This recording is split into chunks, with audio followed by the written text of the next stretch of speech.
9 বছর আগের আইফোন 8 এখন যদি আপনি পুরাতন মার্কেটে কিনতে যান সেক্ষেত্রে আপনার 8 থেকে 9 হাজার টাকা এমনকি 10 হাজার টাকাও লাগতে পারে। এটা আসলে মানা যায় না, কারণ এই ফোনের সামনে পিছনে দেখতে পাচ্ছেন সামনে কত বড় চিন বেজেল রয়েছে। তো এই 2026 সালে এসে এটা কাউকে রেকমেন্ড করা যায় না। তবে ভাই এই ফোনটার কিছু স্পেশালিটি আছে, কারণ এই ফোনটা এখনো অনেকে ব্যবহার করতেছে, এমনকি পাবজি ফ্রি ফায়ারের মতো গেম এই ফোনে স্মুথলি রান হচ্ছে। এই সময় এসেও এই ফোনটাকে কিন্তু ইগনোর করা যাচ্ছে না, কারণ এই ফোনটা এখনো অনেক লেটেস্ট আইফোনের সাথে কোলাব করতেছে। চলুন একেবারে খাস বাংলা রিভিউ করি, এই ফোনটা এখন এসে আপনার কিনা বুদ্ধিমানের কাজ হবে নাকি আপনার টাকাগুলো চলে যাবে। সো বন্ধুরা, আমি যেহেতু গ্রামের ছেলে গ্রামেই থাকি, তো আমি দেখেছি এখনকার সময় অনেকে একটা আইফোন কিনতে চায় কিন্তু বাজেটটাকে মাত্র 8 থেকে 10 হাজার টাকা। তো এইটা অনেক পুরনো একটা ফোন হলেও এটার ডিজাইন কিন্তু খুবই প্রিমিয়াম লাগে। তো এটা 9 বছরের আগের একটি ফোন, এবং এই ডিজাইনের ফোন কিন্তু এখনও অ্যাপেল কিন্তু বিক্রি করতেছে। আইফোন 16e নামে একটি ফোন আছে। মোট কথা এটা 9 বছর আগের ডিজাইন হলেও এখনও কিন্তু আইফোন 16eর সাথে পুরোপুরি ডিজাইন ম্যাচ করে।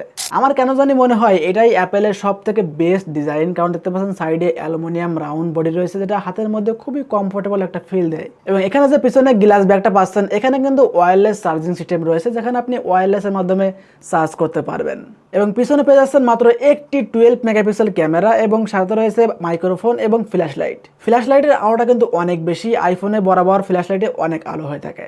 এখন চলে আসি সামনে, দেখতে পাচ্ছেন ডিসপ্লের উপর নিচে কত বড় চিন বেজেল রয়েছে। আসলে এই ডিসপ্লেটা বর্তমান কোনো ফোনের সাথে কম্পেয়ার করা যায় না, আসলে কম্পেয়ার করার মতো না। তবে এটা বর্তমান যে দামে পাওয়া যায় একটি আইফোন হিসেবে মেনে নেওয়াই যায়, কারণ এটার ডিসপ্লে কোয়ালিটি যথেষ্ট ভালো এবং ভিউইং অ্যাঙ্গেল কিন্তু যথেষ্ট ভালো।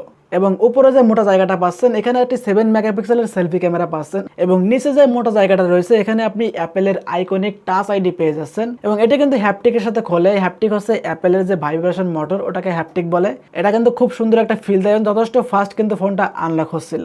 এবং নিচে দেখতে পাচ্ছেন এখানে লাইটনিং পোর্ট রয়েছে, যেখানে আপনি 15 ওয়াট পর্যন্ত ফাস্ট চার্জিং করতে পারবেন। এবং এখানে একটি স্টোরিও স্পিকার পেয়ে যাচ্ছেন, যেটা সাউন্ড কোয়ালিটি যথেষ্ট ভালো, তবে এটা লাউডনেস আমার কাছে কম মনে হয়েছে। এবং ডান সাইডে উপরে পাওয়ার বাটন রয়েছে এবং নিচে সিম স্লট রয়েছে। এখানে আপনি মাত্র একটি ফিজিক্যাল সিম ব্যবহার করতে পারবেন। আসলে এখনকার সব ফোনে কিন্তু ডুয়েল সিমের সাপোর্ট পাবেন, তবে এটার মধ্যে মাত্র একটি ফিজিক্যাল সিম ব্যবহার করতে পারবেন। এবং বাম সাইডে ভলিউম আপ ডাউন বাটন রয়েছে এবং তার উপরে রয়েছে মিউট সুইচ। এটা কিন্তু অ্যাপেলের আইকনিক বলা হয়, কারণ এটা একসাথে কিন্তু ফুল ফোনটাকে মিউট করে ফেলে যায়। এবং চারুকলে মেটাল বডি পেয়ে যাচ্ছেন। আসলে অ্যাপেলের বিল্ড কোয়ালিটি খুবই ভালো হয়ে থাকে, এটা নতুন করে বলার কিছু নাই। এটা কিন্তু অ্যাপেলের খুব ভালো একটা দিক, লং টাইম ব্যবহার করা যায়। এখনও কিন্তু এই ফোনটা মার্কেটে বিক্রি হচ্ছে, মানুষ ব্যবহার করতেছে, এবং এটার রিসেল ভ্যালুও কিন্তু যথেষ্ট ভালো। এখন যদি এই ফোনের পারফরমেন্স নিয়ে কথা বলি, এটাতে ব্যবহার করা হয়েছে A11 বায়োনিক একটি প্রসেসর, এবং এটা কিন্তু 10 ন্যানোমিটার ফ্যাব্রিকেশনে ছিল। বর্তমান সময় কিন্তু 5 ন্যানোমিটার এমনকি 3 ন্যানোমিটার প্রসেসর বের হয়ে গেছে, সামনে নাকি 2 ন্যানোমিটার প্রসেসর বানাবে। এবং এখানে মাত্র 2 GB র্যাম পেয়ে যাচ্ছেন, এটা আসলে হাস্যকর বিষয়। তবে আইফোনের র্যাম ম্যানেজমেন্ট কিন্তু অনেক ভালো, সেক্ষেত্রে আপনার কমতি মনে হবে না। এবং এটা লাস্ট সফটওয়্যার আপডেট ছিল iOS 16। ওভারঅল এই ফোনের সবকিছু কিন্তু পুরনো হয়ে গেছে, অর্থাৎ ব্যাকডেটেড হয়ে গেছে। তবে এখন এসেও এই ফোনটা কিন্তু অনেক ভালো পারফরমেন্স দিচ্ছে, অনেক স্মুথলি কিন্তু সবকিছু চলে। আপনি যদি বর্তমান 15-20 হাজার টাকার ফোনের সাথে কম্পেয়ার করেন, দেখবেন যে ওই ফোনগুলো একটু বেশি সময় ব্যবহার করলে ল্যাগ দিতে পারে বা হ্যাং করতে পারে, কিন্তু এটার মধ্যে কোনো ল্যাগ হ্যাংয়ের দেখা পাবেন না।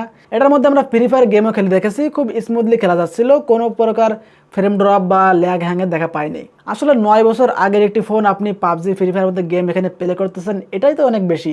এবং এটার মধ্যে আমরা সাবওয়ে সাব এবং টেম্পল রানের মতো গেম খেলেছি, সেটাও কিন্তু খুব ভালো পারফরমেন্স দিচ্ছিল।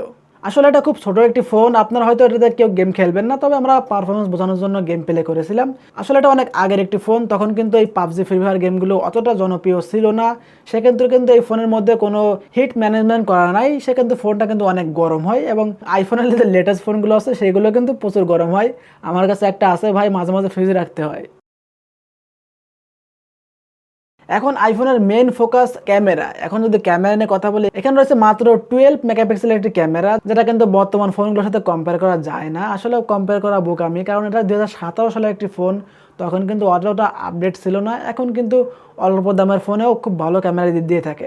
এটার ফটোগুলো লেটেস্ট আইফোনের সাথে অনেকটা মিল খায়, কারণ অ্যাপেল কোম্পানি বরাবর এমনটাই করে, তাদের সবগুলো সিরিজের ক্যামেরার কালার কোয়ালিটি একরকম রাখার চেষ্টা করে।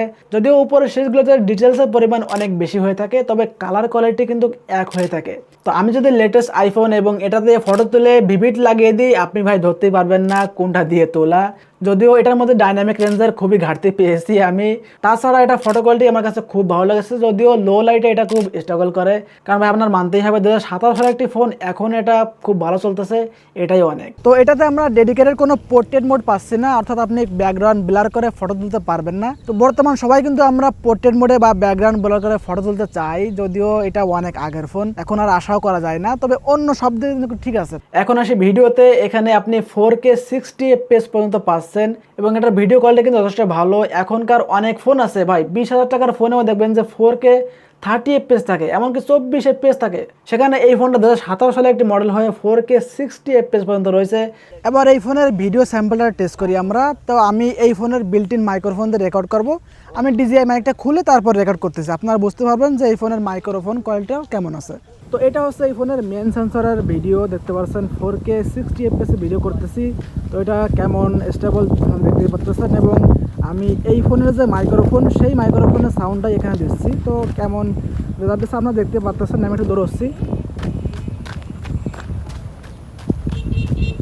তো কেমন স্টেবল আপনারা বুঝতেই পারতেছেন। তো এখন আমি এই ফোনের সেলফি ক্যামেরাতে ভিডিও করতেছি, দেখতে পাচ্ছেন এখানে মাত্র ফুল HD 30 FPS ভিডিও করা যায়, এখানে 4K সাপোর্ট নাই। যদি এখানে মাত্র 7 মেগাপিক্সেলের সেন্সর দেওয়া আছে, মানে খুবই কম। তো এটাতে 4K আশা করা যায় না, কিন্তু কোয়ালিটি মোটামুটি ভালোই। এটার পরে যদি ভিডিও ফিল্টার লাগানো হয় তাহলে কিন্তু কোয়ালিটি আরও অনেকটা সুন্দর হয়ে যাবে। আর এটার বিল্ট ইন মাইক্রোফোন দিয়ে আমি রেকর্ড করতেছি, তো সাউন্ড কেমন আসতেছে আপনারা বুঝতেই পারতেছেন। এখন চলে আসি ব্যাটারি ব্যাকআপে। এই ফোনটার মধ্যে মাত্র 1821 এমপিআর একটি ব্যাটারি রয়েছে, মানে এটা হাসি পায়। এখনকার ফোনগুলো কিন্তু 7000 এমনকি 8000 এমএএর ব্যাটারি দিচ্ছে, সেখানে এটার মধ্যে মাত্র 1821 এমপিআর ব্যাটারি রয়েছে। তবে এই ফোনটায় কিছুদিন আগে ব্যাটারি চেঞ্জ করা হয়েছে, যার কারণে ব্যাটারি ব্যাকআপটা কিন্তু অনেকটা ভালো পাওয়া যাচ্ছে। তো কেনার আগে খুব ভালো করে চেক করতে হবে ব্যাটারি ব্যাকআপ কেমন দেয়। এখন যদি বলি আমার কাছে এই ফোনের সব থেকে ডাউন সাইড কি লাগছে, সেটা হচ্ছে ভাই ব্যাটারি ব্যাকআপ এবং ডিসপ্লে। ধরেন আপনি কোনো একটা কাজে গেছেন সারাদিনের জন্য, দেখলেন যে দুপুরের দিকে ফোনটা বন্ধ হয়ে গেল। তো আমি বলবো যদি আপনার কাছে কথা বলার জন্য অন্তত একটা বাটন ফোন থাকে, সেক্ষেত্রে আপনি নিতে পারেন। ফোনটা বন্ধ হয়ে গেল, আপনি বাটন ফোন দিয়ে কাজ চালাতে পারবেন। দ্বিতীয় হচ্ছে ডিসপ্লে কথা আগেই বলছি, বর্তমানে এটা কিন্তু এই যুগে এসে আর চলে না। তবে যেহেতু আইফোন, এটা আমাদের মেনে নিতেই হচ্ছে।